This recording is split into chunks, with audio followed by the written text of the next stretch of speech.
Welcome to the Genius Factory. Enjoy the video. Choose 4 to 6 different fruits to balance sweetness, acidity, texture, and color. Start with staples: bananas for creaminess, apples for crunch, berries for acidity, and pineapple for brightness. Buy ripe but firm fruit: 3 bananas, 2 apples, 1 pineapple about 3.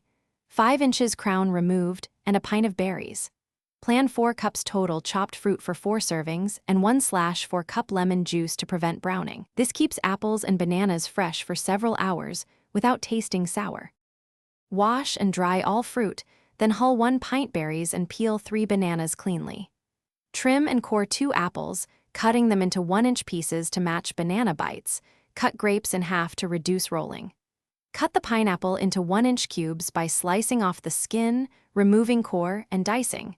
Measure to about 2 cups. Toss fruit gently in a large bowl with 1/4 cup lemon juice and 2 tablespoons honey to sweeten and preserve texture without making it syrupy. Make a simple dressing of 2 tablespoons honey, 1/4 cup lemon juice, and 1 teaspoon grated zest. Whisk until smooth and pour over fruit to coat evenly. Serve immediately over ice or chilled for 30 minutes so flavors meld. Garnish with 1 tablespoon chopped mint or toasted nuts for texture. Store leftovers in an airtight container for up to 48 hours in the refrigerator. Stir before serving to redistribute juices, and avoid freezing to preserve fresh texture and prevent mushy thawed fruit. Thanks for watching. If you found this helpful, don't forget to like and subscribe.